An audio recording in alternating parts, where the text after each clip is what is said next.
नमस्कार दोस्तों, ड्रीम सेवक आईएएस ऑनलाइन क्लास में आपका स्वागत है। जी हां दोस्तों, आपने बिल्कुल सही सुना, बिल्कुल सही पढ़ा थंबनेल के अंदर में। इंडिया ने पूरी तरह से इस आरकेप को, रीजनल कॉम्प्रिहेंसिव इकोनॉमिक पार्टनरशिप को पूरी तरह से ठुकरा दिया है, जिसमें चाइना सहित और भी 14 मेंबर इसमें शामिल हैं। खुद इंडिया इसका सदस्य बनना चाहता था, 2012 से ही इस तरह के ग्रुप्स को बनाना चाहता था, एक फ्री ट्रेड एग्रीमेंट करना चाहता था। सोचिए, भारत जिस ग्रुप में 2012 से ही जाना चाह रहा था, उसी ग्रुप को 2020 के अंदर में आकर के ठुकरा दिया। भारत ने यह सारा कुछ क्यों किया और इससे क्या क्या भारत को नुकसान होगा, पहला तो क्यों किया, है ना, क्या क्या इसके कारण थे जिसको भारत को ऐसा डिसीजन लेना पड़ा। सोचिए, आप वो जो चीज चाहते हो पिछले 12 साल के अंदर में, जो सपना है आपका 12 साल में, जो लक्ष्य लेके चले हो, और उसी को एक समय आता है ठुकरा देते हो, तो कहीं ना कहीं बहुत बड़ी इसकी वजह रहती है ना। और इससे क्या नुकसान होगा भारत को, ये सब कुछ हम लोग इस वीडियो के अंदर में जानने की पूरी तरह से कोशिश करेंगे। बस आप वीडियो के अंत तक बने रहिएगा, कहीं पर भी आपको स्किप इसको नहीं करना है। इतनी गहरी नॉलेज और इतनी आसान भाषा में दूंगा, इतनी फन के साथ आपको लर्न कराऊंगा कि आप जो है इसको हमेशा याद रखोगे। और ये सारे पॉइंट्स जो हैं वो बीपीएससी के एग्जाम्स में, या जितने सारे एग्जाम्स आप दोगे वहां पर तो काम आएगा ही आएगा, प्लस जो जनरल पीपल हैं उनके लिए भी एक इंटरनेशनल रिलेशन जो है बड़ी आसान भाषा में, है ना, बहुत ही फन के साथ सिखाऊंगा मैं यहाँ पर। ओके, तो चलिए शुरुआत करता हूं लेक्चर को। अगर आपने अभी तक सब्सक्राइब नहीं किया है तो प्लीज इसको सब्सक्राइब कर दें। ओके, देखिए, आरकेप का मतलब क्या होता है, रीजनल कॉम्प्रिहेंसिव इकोनॉमिक पार्टनरशिप, है ना, रीजनल कॉम्प्रिहेंसिव इकोनॉमिक पार्टनरशिप। इसमें टोटल जो है 15 मेंबर्स हैं। कितने मेंबर हैं? 15 मेंबर हैं, है ना। कौन कौन से मेंबर हैं? 10 तो एशियान के मेंबर हो गए, जो association of south east Asian nation है उनके मेंबर हो गए, प्लस 5 जो है अदर मेंबर्स हो गए। आप सोचोगे कि इतने सारे मेंबर्स का नाम मैं ये कैसे याद रखूं, तो मैं यहां पर किस लिए हूं, मैं बताऊंगा आपको कैसे नाम याद रखना है। देखिए, एशियान के जो 10 मेंबर हैं इसको याद रखेंगे हम लोग एमबीबीएस। जो लोग एमबीबीएस किए हुए हैं ना, डॉक्टर होते हैं, वो हमेशा सलाह देते हैं लाइफ को लेकर के। तो पाकिस्तान की टीवी चैनल है पीटीवी, वो यहां पर इंडिया के एमबीबीएस वहां जाकर के और वहां के लोगों को कहते हैं कि भारत के एलआईसी आप लीजिए, बहुत अच्छी एलआईसी है ना। तो कैसे याद रखेंगे? MBBS PTV LIC. कितना आसान है ना। और दूसरा जो 5 मेंबर है इसको कैसे याद रखेंगे? इसको याद रखेंगे ट्रिक से, जाके ऑस्ट्रेलिया वाली चाय न्यूजीलैंड से लाओ, जाके ऑस्ट्रेलिया वाली चाय न्यूजीलैंड से लाओ। बहुत आसान है ना। देखिए, ये जो एमबीबीएस पीटीवी है, पहले इसको कैसे याद रखेंगे, फिर 5 मेंबर का भी मैं ट्रिक के साथ आपको बताता हूं। देखिए, एशियान के जो 10 मेंबर हैं उसमें मैंने यहां पर एमबीबीएस पीटीवी एलआईसी लिख दिया, है ना। एम से हो गया हमारा मलेशिया, बी से बोर्नेई, बी से हो गया हमारा बर्मा जिसको म्यांमार भी कहते हैं ना, पी से हो गया हमारा क्या, फिलीपींस, है ना, टी से हो गया थाईलैंड, वियतनाम, एल से लाओस, आई से इंडोनेशिया और सी से कंबोडिया। कितना आसान है। MBBS PTV, Malaysia, Brunei, Myanmar, Singapore, Philippines, Thailand, Vietnam, Laos, Indonesia और कंबोडिया। ये जो 10 मेंबर है ये इसमें शामिल है, प्लस 5 और मेंबर हैं। जाके ऑस्ट्रेलिया वाली चाय न्यूजीलैंड से लाओ। जा से हो गया हमारा क्या, जापान। के से क्या हो गया, कोरिया। अब बताओ कौन सी कोरिया होगा? नॉर्थ कोरिया तो होगा नहीं, उसे मिसाइल बनाने से ऐसे भी फुर्सत नहीं मिलती है ना, तो वो ट्रेड की कहां सोचेंगे, है ना। और ऐसे भी बहुत सारे देशों के साथ इनके रिलेशन अच्छे हैं नहीं, इन पर ऐसे भी इकोनॉमिक प्रतिबंध लगा हुआ है। तो यहां पर के से हम क्या समझेंगे, कौन सा कोरिया, साउथ कोरिया। ओके, और ऑस्ट्रेलिया तो है ही। चाय से हो गया हमारा क्या, चाइना, और यहां पर न्यूजीलैंड। तो जाके Japan, south Korea, Australia, China और न्यूजीलैंड। जाके ऑस्ट्रेलिया वाली चाय न्यूजीलैंड से लाओ। क्लियर है? ओके, अब हम लोग समझने की कोशिश करते हैं कि ये जो इतनी बड़ी संगठन है, जहां पर पूरी आबादी का, दुनिया में जितनी आबादी है उसका 33% लोग जो हैं, 1/3 पीपल यहां पर रहते हैं, 1/3 लोग यहां पर रहते हैं। और इसका जो जीडीपी अगर देखोगे आप, तो जीडीपी लगभग 30%, पूरी दुनिया की अर्थव्यवस्था का 30% जो है ये इन 15 कंट्रियों के अंदर में आने वाला है। इतने बड़े संगठन को भारत ने ठुकराया क्यों, क्या कारण है, क्यों ठुकराया, इसको हम लोग समझने की कोशिश करते हैं। और ये जो आपके 10 पॉइंट हैं, 10-15 पॉइंट, इसको अगर आप याद रख लोगे तो मेंस में भी इसको आंसर लिखने में आपको बहुत आसानी होगी। पहला तो हमारा है प्रोटेक्शन का इशू। भारत चाहता था कि एक टैरिफ सिस्टम दिया जाए ताकि हमको अपनी जरूरत के हिसाब से दूसरे देशों के अंदर में हम इसको टैरिफ सिस्टम को लगा सकें। तो अगर ये प्रोटेक्शन नहीं मिलेगा तो अगर फ्री ट्रेड एग्रीमेंट होगा, फ्री ट्रेड एग्रीमेंट क्या होता है, जब बिना किसी टैक्स के, बिना किसी कोई भी बैरियर के चीजें जब फ्रीली क्या होती है, एक जगह से दूसरी जगह मूव करती है, तो इसी को क्या कहते हैं, फ्री ट्रेड एग्रीमेंट कहते हैं, है ना। तो अगर ये 15 देशों के बीच फ्री ट्रेड एग्रीमेंट साइन हो गया, तब क्या होगा, एक देशों से दूसरी देश आने में ना तो कोई बैरियर होगा, ना ही उनको कोई टैक्स देना पड़ेगा, ना ही कोई इंपोर्ट ड्यूटी होगी, कुछ भी नहीं होगा उसके अंदर में, और चीजें काफी सस्ती होंगी एक देशों से दूसरे देशों के अंदर में। अगर यहां पर प्रोटेक्शन नहीं मिलेगा तो क्या होगा, ट्वाइस की बाढ़ आ जाएगी। लेकिन इस चीज को, भारत के इस चीज को नहीं माना गया, खारिज कर दिया गया। दूसरा पॉइंट क्या है, भारत जो है ज्यादातर मार्केट एक्सेस चाहता था। चाइना जैसे बड़ी कंट्री क्या बहाना करते हैं, ये बहाना करते हैं कि आपके यहाँ का जैसे चावल, मैंने समझो कि यहाँ से हम लोग भेज रहे हैं, तो वो कहेंगे चावल की क्वालिटी ऐसी नहीं है, वैसी है, इसमें ये चीजें की कमी रह गई, इससे हमारे लोगों को नुकसान होगा। तो इस तरह की बहानेबाजी करके वो हमारे बहुत सारे प्रोडक्ट को, है ना, वो क्या करते हैं, वहां से आउट कर देते हैं, बाहर कर देते हैं। तो इंडिया का ये कहना था कि चाइना जैसी कंट्री जो है, खास करके चाइना, वो अपने यहाँ पर मार्केट को जैसा एक्सेस करे, ज्यादा एक्सेस दे। वो अपने यहाँ तो अपनी चीजों तो दुनिया भर में जाके बेचते हैं, लेकिन दूसरों की चीजों को अपने मार्केट में उतनी फ्रीली नहीं आने देते हैं। तीसरा, इसको भी नहीं माना गया। तीसरा इशू था रूल ऑफ ओरिजिन इशू का। इंडिया का यह मानना था कि जिन जिन देशों के साथ हमने फ्री ट्रेड एग्रीमेंट नहीं किया है, उन देशों से सामान लेकर के, और अगर हम आपके साथ फ्री ट्रेड एग्रीमेंट करेंगे तो आप मुझे मत भेज देना, ये चीजें इसमें लिखी जानी चाहिए। मैं इसको समझा रहा हूं आपको, ओरिजिन इशू को कैसे समझना है। देखिए, मान लीजिए यहां पर है आपका इंडिया, हमारा प्यारा भारत, ठीक है, ये हो गई यूएसए, और ये हो गया हमारा फिलीपींस, है ना, ठीक है। देखिए, यूएसए और फिलीपींस के बीच फ्री ट्रेड एग्रीमेंट है, फ्री ट्रेड एग्रीमेंट है। इंडिया और यूएसए के बीच नहीं है। अब मान लो अगर ये मार्कर यूएसए से यहां पर भारत के अंदर में आना होता है 10 रुपए की मार्कर, इसमें हम टैक्स लगाते हैं तो ये 25 रुपए की हो जाती है, ठीक है, मान लो ऐसा हो जाता है। तो क्या होता है कि हमारा जो यहां पर जो मार्कर बनाने की कंपनी है, भारतीय कंपनी, उसकी कीमत 20 रुपए, 30 रुपए, 20 रुपए, 22 रुपए इस तरह की है। तो यहां पर अच्छा खासा कंपटीशन हो जाता है। तो हमारी जो इंडस्ट्री है, डोमेस्टिक इंडस्ट्री, घरेलू जो कंपनियां हैं, उनको भी क्या होता है, वो यहां पर सर्वाइव कर सकती हैं। लेकिन इसका फायदा उठाया जा सकता है फ्री ट्रेड एग्रीमेंट के तहत, ये आरकेप के अंदर में। मान लो कोई शख्स है जो फिलीपींस का है, ये यूएसए से उस 10 रुपए की मार्कर को लेगा, और फिलीपींस के साथ हमारा फ्री ट्रेड एग्रीमेंट अगर यहां पर होगा आरकेप के अंदर में, तो वो 10 रुपए की मार्कर यूएसए से यहां भेजेगा, है ना। तो हमारे यहां पर 25 रुपए का मार्कर मिल रहा है, हमारी जो कंपनी बना रही है देश के अंदर में, और ये 10 रुपए का मार्कर वहां से भेजेंगे, तो बताइए क्या हमारे यहाँ की कंपनी टिक पाएगी? कंपनी बंद हो जाएगी। कंपनी हमारे देशों की बंद होगी तो हमारे यहाँ पर जो रोजगार है, इस मार्कर को बनाने के लिए जो लोग काम कर रहे हैं, तो उनका रोजगार खत्म हो जाएगा, उनकी रोजी रोटी खत्म हो जाएगी। क्लियर है? तो इस तरह से हमारा क्या होगा, इससे नुकसान होगा। जिस कंट्री से हम नहीं लेना चाह रहे हैं, है ना, उस पर प्रतिबंध लगाना चाह रहे हैं कहीं ना कहीं, वहां से इसके तहत लिया जा सकता था। इसलिए इंडिया ने कहा कि इसको डील कीजिए, तो इसको नहीं माना गया।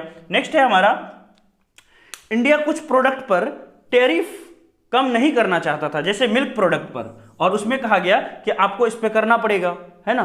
तो इंडिया जो है इस पर राजी नहीं हो रहा था, तो ये यहां पर एक इशू था, इसलिए इंडिया ने नहीं ज्वाइन किया। नेक्स्ट है चाइना से घाटा। देखिए, अभी जो चाइना से हम लोग व्यापार कर रहे हैं, तो जितना हम लोग वहां से मंगा रहे हैं और जितना हम लोग भेज रहे हैं, तो उल्टा हमें 53 बिलियन का नुकसान हो रहा है। मतलब मंगा रहे हैं ज्यादा और उनको बेच रहे हैं कम, है ना। तो 53 बिलियन का घाटा अभी चल रहा है। अगर ऐसा अनुमान लगाया गया कि अगर इंडिया ने इस आरकेप को ज्वाइन किया, तो ये घाटा बढ़कर के 70 बिलियन हो जाएगा, यानी चाइना से चीजों की बाढ़ आ जाएगी हमारे देश के अंदर में, है ना, इस तरह से। तो इसको लेकर के भी इंडिया एक कंसर्न था इंडिया का। नेक्स्ट है कि भारत को जो है मार्केट नहीं मिलता है।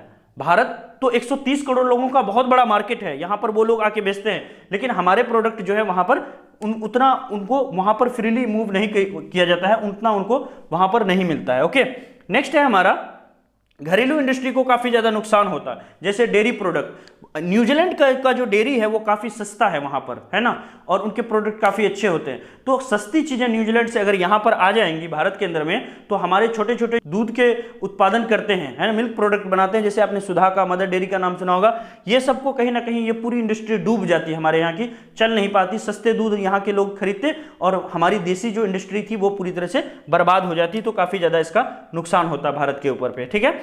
पहले किए गए एफटीए से काफी ज्यादा घाटा हुआ है। आज तक हमने जितने एफटीए किए हैं साउथ कोरिया, एशियन कंट्री के साथ और जापान के साथ, तो इसमें हमेशा ये देखा गया है कि एक्सपोर्ट हम उतना ज्यादा वहां पर नहीं कर पाते हैं, बल्कि उन्हीं कंट्रियों के सामान हमारे देश में आके बेचते हैं और हमारे यहाँ का पैसा सारा जो है वो बाहर चला जाता है। तो इससे एक ये चीज देखा गया है ना।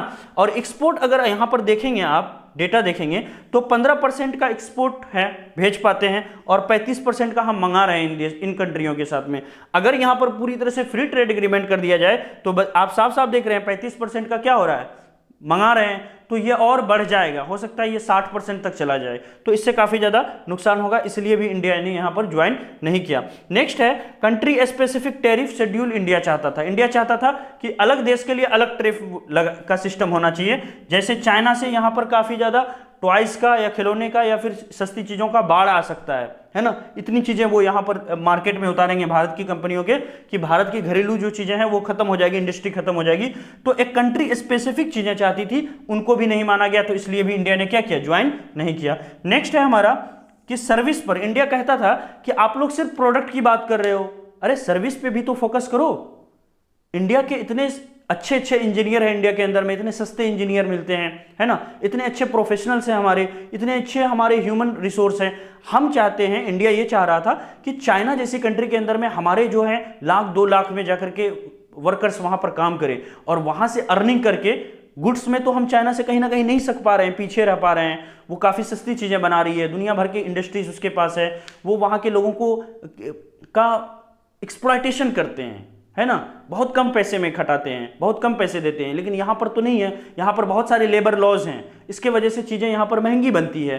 तो हम क्या कर सकते थे, अपने प्रोफेशनल्स को, अपने लाखों वर्कर्स को वहां पर भेज सकते थे, है ना, जो इंजीनियर्स हैं उनको भेज सकते थे, वो वहां पर काम करके बहुत सारा पैसा, है ना, 10 लाख 20 लाख हर एक जो इंसान है वो वहां से 50 लाख रुपया हर साल भेजेंगे, तो चाइना का पैसा जो है हमारे देश के अंदर में आएगा, तो हमारी देश की जीडीपी कहीं ना कहीं बढ़ेगी, देश में पैसे की कमी नहीं होगी। तो इस चीज को भी नहीं माना गया। सारे कारण थे इंडिया ने क्यों नहीं ज्वाइन किया। क्लियर है। अब हम लोग जानने की कोशिश करते हैं कि इंडिया ने अगर यहां पर ज्वाइन नहीं किया तो ये बातें होगी। अब हम जानने की कोशिश करते हैं कि अगर इंडिया ज्वाइन कर लेता तो इंडिया को क्या सारे फायदे होते, है ना। पहला तो यहां पर देखिए कि कोविड-19 का असर पूरी दुनिया में है ना, और सबसे ज्यादा असर जो है यूएसए और यूरोपियन कंट्रीज को के ऊपर पड़ा है ना। लेकिन अगर कुछ कंट्रियों को देखोगे, जैसे आप देख लो न्यूजीलैंड हो गया, ऑस्ट्रेलिया हो गया, है ना, चाइना हो गया, है ना, चाइना हो गया, तो ये सारी कंट्री जो है कहीं ना कहीं कोविड-19 से अच्छे से टैकल कर पाई है। अब इनकी इकोनॉमी जो है धीरे धीरे क्या हो रही है, रिकवर हो रही है, आगे बढ़ रही है। ठीक है, तो इस कंडीशन के अंदर में क्या हो रहा है, जहां एक तरफ यूएसए जैसी इकोनॉमी अभी पीछे चल रही है और इनकी इकोनॉमी काफी आगे बढ़ रही है, और जब ये आरकेप को ज्वाइन करेंगे तो काफी तेजी से अर्थव्यवस्था, इनकी इकोनॉमिक एक्टिविटीज होगी। अगर भारत इसको ज्वाइन कर लेता तो क्या होता, साथ साथ भारत की अर्थव्यवस्था भी तेज गति पकड़ लेती। तो एक तो ये फायदा हो जाता भारत को कि अर्थव्यवस्था में जो मंदी चल रही है, सुस्ती चल रही है, उसमें कहीं ना कहीं तेजी एक देखने को मिलती, इकोनॉमिक एक्टिविटीज ज्यादा होता। नेक्स्ट है ब्रेग्जिट का इशू। देखिए अभी भी ब्रेग्जिट का मतलब ब्रिटेन का एग्जिट, यूरोपियन यूनियन से, जो यूरोपीय संघ है उनसे ब्रिटेन बाहर हो रही है, तो अभी भी एक अनसर्टेनिटी बनी हुई है, पता नहीं क्या होगा, है ना। ब्रिटेन का क्या था कि यूरोपियन यूनियन से अगर कोई बात मनवानी थी तो ब्रिटेन और फ्रांस काफी ज्यादा भारत की मदद करता था, बहुत पुराने पार्टनर्स हम लोग रहे हैं आजादी से पहले से, समझ रहे हैं ना। तो इस तरह से हम अपनी बात वहां तक इनके द्वारा पहुंचाते थे, अपना काम वहां पर कहीं ना कहीं ज्यादातर इनके द्वारा किया करते थे। लेकिन अब ब्रिटेन बाहर हो गया है, अब ब्रिटेन जब बाहर हो रहा है तो कैसा रिलेशन होगा भारत का, यूरोप का, है ना, ये एक बड़ा अनसर्टेनिटी बना हुआ है इसके ऊपर। तो कहीं ना कहीं एक मौका था कि दूसरा ग्रुप जहां तैयार हो रहा था, अगर उसमें हम शामिल होते आरकेप के अंदर में, तो यहां पर एक अच्छा पकड़ हमारी बनती और आरकेप के अंदर में काफी इकोनॉमिक एक्टिविटी होती, तो ये यहां पर एक फायदेमंद होता। नेक्स्ट है देखिए 30% जीडीपी होगी आरकेप की, जितने सारे मेंबर हैं पूरी दुनिया का 30% अर्थव्यवस्था जो है वो इस ग्रुप के अंदर में होगा। 1/3 पॉपुलेशन, 1/3 जो पॉपुलेशन है वो इस ग्रुप के अंदर में होगी।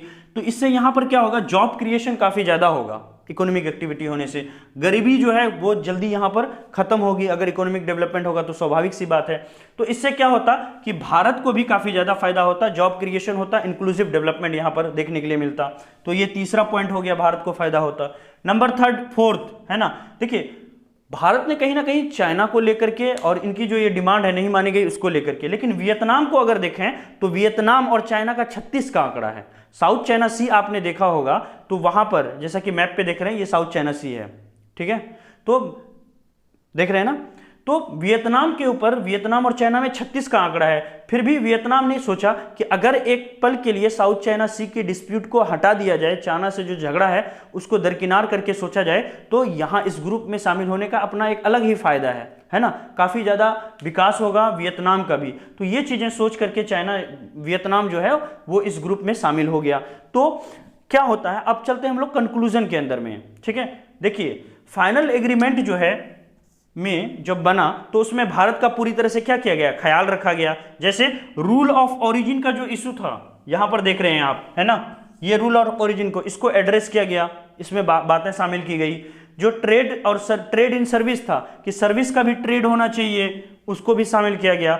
मूवमेंट ऑफ पर्सन, जो लोगों का मूवमेंट है एक जगह से दूसरे जगह, एक देशों से दूसरे देश, वो होना चाहिए, इस पर भी बात की गई। तो ये सब कुछ को कहीं इंक्लूड कर दिया गया। फिर भी भारत ने इसमें ज्वाइन नहीं किया। तो भारत को, जैसे वियतनाम ने किया, तो कहीं ना कहीं भारत को इस तरह से सोचना चाहिए कि इस तरह से जो लार्जर पिक्चर है, बड़ा जो पिक्चर है उसको देखना चाहिए, है ना। दूसरा चीज भारत को क्या करना चाहिए, अपने इंडस्ट्री के अंदर में भारत को रिफॉर्म लाना चाहिए, इंडिया को, है ना। और जो एमएसएमई है इसको गब्बर सिंह बनाना चाहिए, है ना। जो लघु उद्योग है हमारा उसको गब्बर सिंह बनाना चाहिए, उसको काफी स्ट्रॉन्ग करना चाहिए, मजबूत करना चाहिए। उनको फाइनेंस का इशू है तो फाइनेंस की इशू को टैकल करना चाहिए और काफी ज्यादा टेक्नोलॉजी उनको प्रोवाइड करना चाहिए, उनके जो भी प्रॉब्लम्स हैं उनको दूर करना चाहिए। अभी भी भारत के लिए आरकेप के अंदर में दरवाजा खुला है ना। 130 करोड़ लोगों की मार्केट को आरकेप के जो 15 देश हैं ये सब देख रहे हैं भारत को एक बड़े बाजार के रूप में, क्योंकि यहां पर 130 करोड़ लोग रहते हैं, 130 करोड़ खरीदार इस देश के अंदर में हैं। तो वो लोग चाहते हैं कि भारत अब भी शामिल हो जाए। भारत को कहीं ना कहीं ब्रॉडेड ओपननेस के साथ सोचनी चाहिए, जैसे वियतनाम ने किया, तो इस तरह से होना चाहिए। अगर अभी भारत नहीं शामिल हुआ है तो भारत क्या कर सकता है, इंडस्ट्रियल रिफॉर्म लाने के बाद भी इस ग्रुप में शामिल हो सकता है। तो इससे जो है ना सिर्फ आरकेप के दूसरे देशों को फायदा होगा बल्कि भारत को भी इसमें काफी ज्यादा फायदा होगा। तो ये पूरा हमारा इशू था आरकेप के बारे में। बिहार पुलिस की पूरी जो सिलेबस है, पूरी सिलेबस को लॉन्च किया गया है और चैप्टर बाय चैप्टर यहाँ पर हर एक सब्जेक्ट को पढ़ाया जा रहा है ना। बिहार एसआई की तैयारी किया जा रहा है, इसके अलावा बीपीएससी प्रीलिम्स और मेंस दोनों की तैयारी हो रही है। ये जो टॉपिक है आपका मेंस के लिए काफी इंपॉर्टेंट है ना, यूपीएससी के लिए भी काफी इंपॉर्टेंट है। तो इस तरह से है। अगर आपने चैनल को सब्सक्राइब नहीं किया तो चैनल को सब्सक्राइब कर दें और खूब इसको शेयर करें। Thank you so much, have a nice day.